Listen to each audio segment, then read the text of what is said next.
Exercice 55, on va jouer avec 2 dés tétraédriques, donc à 4 faces. Sur le dé vert, les faces portent le numéro 1, 2, 3 et 3, et sur le dé rouge, les faces portent le numéro 1, 2, 2 et 2. On lance les 2 dés et on fait la somme des numéros obtenus. Donc on a 2 règles du jeu possibles. La première, on va miser 1 euro pour jouer, et si la somme est 2, on gagne 6 euros. Si la somme est 3 ou 4, on gagne 2 euros. Si la somme est 5, on ne gagne rien. Donc je vais m'arrêter pour la première règle. On vous demande pour les variables aléatoires associées à ces 2 règles de calculer l'espérance et l'écart type. Donc d'abord pour la première règle, on va appeler grand X la variable aléatoire qui a un lancer de 2 dés associe la somme gagnée par le joueur. Donc les différentes sommes qu'on peut gagner, c'est 5 euros, c'est-à-dire les 6 euros de gain moins 1 euro pour la mise. Les 2 euros, on peut gagner aussi 1 euro, c'est-à-dire les 2 euros de gain moins les 1 euro de la mise. Et enfin, dans le cas où on ne gagne rien, on avait quand même misé 1 euro, donc on perd 1 euro. Donc voilà les 3 gains possibles. Maintenant, il va falloir déterminer la probabilité associée à chaque gain. Donc là, c'est pas si simple que ça à déterminer. Il vaut mieux s'aider d'un arbre. Donc, première branche de l'arbre, ça va correspondre au premier dé. Donc, avec le premier dé, hein, on a 3 phases différentes. 1, 2, 3. Mais le 3 apparaît 2 fois. Donc, on a 2 chances sur 4 de tomber sur le 3. Par contre, une chance sur 4 de tomber sur le 2, une chance sur 4 de tomber sur le 1. Et puis avec le deuxième dé, donc quel que soit le cas, on va lancer le deuxième dé qui comporte 2 numéros, 1 et 2. Alors il y a 3 numéros 2, donc on a une probabilité de 3 sur 4 de tomber sur le 2 et 1 sur 4 de tomber sur le 1. Donc voilà à quoi ressemble un petit peu notre arbre. Et donc maintenant, il va falloir regarder, grâce à cet arbre, la probabilité déjà d'obtenir 6 euros, c'est-à-dire que la somme des 2 dés fasse 1. En fait, il n'y a qu'un cas possible, c'est si on tombe sur le 1 sur les 2 dés. Et pour calculer la probabilité de ce chemin, on multiplie les probabilités qui se trouvent sur ce chemin. Donc 1 quart fois 1 quart, ça nous donne 1 16e. On a une probabilité 1 16e de gagner 5 euros. Ensuite, on gagne 2 euros, moins 1 euro pour la mise, donc on va gagner 1 euro, si la somme est 3 ou 4. Donc, dans quel cas est-ce qu'on peut obtenir une somme égale à 3 ou 4? C'est si on fait 1 sur le premier dé, 2 sur le deuxième, ou 2 sur le premier dé, 1 sur le deuxième. Ça, c'est pour obtenir 3. Et puis, on peut aussi obtenir 4 en faisant 2 sur le premier dé, 2 sur le deuxième, ou 3 sur le premier dé, 1 sur le deuxième. Donc, ces 4 chemins-là nous permettent de gagner 1 euro. Donc, pour calculer leur probabilité, même chose, on multiplie les probabilités. Donc, 1 quart fois 3 quarts, 1 quart fois 1 quart, 1 quart fois 3 quarts, 2 quarts fois 1 quart. Et ensuite, ces 4 résultats, on les additionne pour trouver finalement 9 16e. Et enfin, le dernier cas, alors soit on le détermine grâce à notre arbre, donc il nous reste plus qu'un cas, hein. Si la somme fait 5, il n'y a qu'une possibilité, c'est de faire 3 sur le premier dé, 2 sur le deuxième, donc on multiplie les 2 probabilités. Ou alors, on peut aussi se dire combien il me manque pour que la somme des probabilités fasse 1. Là, j'ai déjà, avec les 2 premières probabilités, 10 sur 16, donc il me manque 6 sur 16 pour la dernière. Bref, on a notre loi de probabilité, on peut maintenant calculer notre espérance. Donc 5 fois 1 16e, plus 1 fois 9 16e, plus moins 1 fois 6 16e, qui nous donne 0,50 euros. Donc en moyenne, à ce jeu, on gagne 50 centimes. Maintenant, on vous demande aussi l'écart type, donc sigma de x. On prend la première probabilité 1 16e multiplié par la valeur 5 moins l'espérance, donc moins 0,5 au carré, plus 9 16e fois 1 moins l'espérance, donc moins 0,5 au carré, plus 6 16e fois moins 1 moins 0,5 au carré. Et je prends, donc ça c'est la variance, et si je prends la racine carrée, c'est bien l'écart type. Donc on retrouve 1,5, donc 1,50 €. Ça, c'est l'écart entre les gains réellement obtenus et l'espérance, l'écart en tout cas moyen entre les gains réellement obtenus et l'espérance.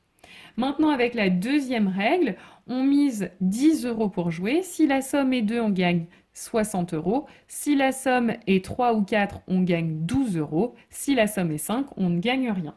Donc là, les gains, on va gagner 50 euros, 60 moins 10.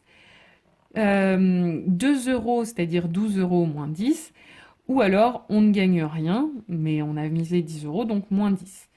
Par contre, on gagne ces montants toujours dans les mêmes cas de figure, c'est-à-dire que là, dans le premier cas, c'est toujours si on obtient un 2. Donc la probabilité est la même que tout à l'heure, la même qu'avec l'arbre qu'on avait vu tout à l'heure, donc 1/16e. Même chose, le gain de 2 euros, c'est le même que avec la première règle, la probabilité de gagner 1 euro, donc 9/16e, et 6/16e pour la dernière. Maintenant, je calcule l'espérance, 50 fois 1/16e, plus 2 fois 9/16e, plus moins 10 fois 6/16e. On trouve là aussi 0,50 euros. Et ensuite, l'écart type, donc 1/16e fois 50 moins l'espérance, donc 0,5 au carré, plus 9/16e fois 2 moins 0,50 au carré, plus 6/16e fois moins 10 moins 0,50 au carré. Je prends la racine carrée pour obtenir notre écart type et ça fait environ 13,99 euros. Donc on vous demande ensuite quelle est la règle la plus intéressante pour l'organisateur de ce jeu. Donc on va analyser les deux paramètres qu'on nous a demandé de calculer, l'espérance et l'écart type. Donc l'espérance nous dit qu'en moyenne, le joueur a la même chance, gagne la même chose avec les deux règles, puisqu'on a une espérance qui est la même dans les deux cas. Donc en moyenne, on gagne la même chose à ces deux jeux. Donc ce qui va nous permettre de départager, c'est plutôt l'écart type. L'écart type, avec la deuxième règle, on voit qu'il est plus grand. C'est-à-dire qu'on a un écart entre notre espérance et les gains réels beaucoup plus important. Donc ça veut dire qu'on va pouvoir gagner plus que l'espérance, mais aussi, beaucoup plus que l'espérance, mais aussi beaucoup moins. Donc en fait, on a un jeu qui est plus risqué, puisqu'on a sigma de x qui est inférieur à sigma de y. Donc l'organisateur pourra distribuer des gros gains ou récupérer aussi des grosses pertes du joueur. Donc je ne sais pas si on peut vraiment dire qu'il y a un jeu plus intéressant ou non pour l'organisateur, mais en tout cas on peut dire que la deuxième règle est plus risquée que la première, où là il va distribuer des gains proches de 1 euro, de 50 centimes d'euros. Alors, dernier exercice, exercice 60, qui est un peu un exercice bilan de tout ce qu'on a fait en probabilité cette année. Donc, on vous explique qu'on a un jeu qui consiste à miser 10 euros, puis à réaliser un tirage en 2 étapes. Donc, dans une première étape, un joueur tire au hasard un billet dans un panier contenant 10 billets marqués U1 et 2 billets marqués U2. Donc, on vous explique que tirer un billet marqué U1, on va noter l'événement grand A. Et donc, puisqu'il y a 10 billets sur 12 finalement au total, on a une probabilité 10 sur 12 que l'événement A se réalise. Et puis si l'événement A ne se réalise pas, c'est que l'événement A bar se réalise. Et cet événement, c'est donc tirer un billet marqué U2. Et donc il y a 2 billets comme ça sur 12, donc probabilité 2 sur 12. Ensuite, deuxième étape, si le joueur obtient un billet marqué U1, donc si l'événement A est réalisé, il tire un jeton dans l'urne U1 dans laquelle se trouvent 10 jetons perdants et 2 jetons gagnants. Donc l'événement tirer un jeton gagnant, il est noté G. Donc on va avoir G ou G bar. J'ai 2 jetons gagnants sur, encore une fois, 12 au total, donc ça me fait probabilité 2 sur 12. Et j'ai 10 jetons perdants, donc 10 sur 12 pour la probabilité de G bar. Et puis, si le joueur obtient un billet noté U2, donc c'est le cas si A bar est réalisé, il tire un jeton dans l'urne U2 dans laquelle se trouvent 7 jetons perdants et 5 jetons gagnants. Donc la probabilité que l'événement G se réalise, c'est 5 sur 12, et la probabilité que l'événement G bar se réalise, c'est 7 sur 12. Donc finalement, l'arbre de probabilité qui correspond au jeu décrit, c'est celui-ci. Donc c'est la première question. Ensuite, on vous demande de calculer la probabilité des événements G inter A et G inter A bar. Donc la probabilité de G inter A, je vous rappelle, on suit le chemin qui est ici, A et G, et donc on obtient la probabilité de ce chemin en multipliant les deux probabilités, donc 10 sur 12 fois 2 sur 12, qui nous donne, une fois la fraction simplifiée, 5 sur 36. Même chose pour la probabilité de G inter A bar, donc A bar et G, 2 sur 12 fois 5 sur 12, et ça nous donne 5 sur 72. Question 3, montrer que la probabilité de l'événement G est égale à 5 sur 24. Donc pour l'événement G, on a deux chemins qui permettent d'aboutir à l'événement G, donc on va en fait additionner la probabilité de ces deux chemins. Donc ça revient aux deux chemins qu'on vient d'utiliser dans la question précédente, donc 10 sur 12 fois 2 sur 12, plus 2 sur 12 fois 5 sur 12. Ou autrement dit, j'additionne les deux résultats qu'on avait là, c'est-à-dire 5 sur 36 plus 5 sur 72, et ça nous donne bien le résultat qu'on nous annonce, 5 sur 24. Ensuite, question 4, on vous demande de déterminer la probabilité de A sachant G. Donc d'après notre cours, on calcule ça en faisant la probabilité de G inter A sur la probabilité de G. La probabilité de G inter A, on l'a calculée, 5 sur 36, et la probabilité de G aussi, 5 sur 24. Donc maintenant, j'ai détaillé un peu le calcul, vous n'êtes pas obligé.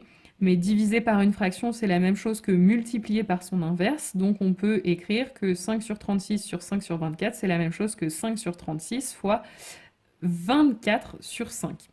Ensuite, on peut simplifier par 5. Il nous reste 24 sur 36 qu'on peut simplifier en 2 sur 3. Ensuite, question 5. Là, on revient un petit peu au thème de notre chapitre en cours. Là, c'était que des révisions pour l'instant. Donc, le joueur reçoit 35 € s'il obtient un jeton gagnant de l'urne U1 et 60 € s'il obtient un jeton gagnant de l'urne U2. Sinon, il ne reçoit rien et perd sa mise. On note grand X la variable aléatoire qui, à chaque partie, associe le gain algébrique du joueur. Donc, trois possibilités. Donc, d'abord, on vous demande quelles sont les valeurs prises par grand X. Donc, il y a trois possibilités. Soit il reçoit 35 €, moins sa mise, à ce moment-là, il gagne 25 €. Soit il gagne 60 € moins sa mise, donc il a gagné 50 €.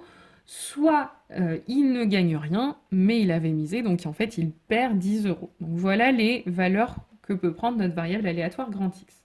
Ensuite, on nous demande de déterminer la loi de probabilité de grand X. Donc, les valeurs que peut prendre grand X, on les a déjà données, 25, 50, moins 10. Il n'y a plus qu'à donner les probabilités associées. Alors, dans quel cas est-ce qu'on va gagner 25 €? C'est si on obtient un jeton gagnant de l'urne U1. Donc, ça correspond finalement à obtenir un jeton gagnant et avoir tiré dans l'urne U1. Donc, G inter A. Donc, la probabilité, on l'a déjà calculée, c'est 5 sur 36. Même chose, ensuite, on va gagner 50 € quand on obtient un jeton gagnant de l'urne U2. Donc, quand l'événement G inter A bar est réalisé. Probabilité 5 sur 72. Et enfin, on va perdre 10 € dans tous les autres cas. Donc il faut chercher quoi mettre pour que la somme des probabilités fasse 1. Donc on fait 1, moins 5 sur 36, moins 5 sur 72, et on obtient 19 sur 24. Une fois qu'on a notre loi de probabilité, on vous demande est-ce que ce jeu est équitable? Donc on en a déjà parlé, un jeu est équitable si l'espérance est égale à 0. Or là, si je calcule l'espérance, 25 fois 5 sur 36, plus 50 fois 5 sur 72, plus moins 10 fois 19 sur 24. On calcule ça, on trouve moins 0,97. Ce n'est pas égal à 0, donc le jeu n'est pas équitable. Donc là, en fait, ce que ça veut dire, c'est qu'en moyenne, on a plus de chances de perdre de l'argent, perdre environ 0,97 centimes.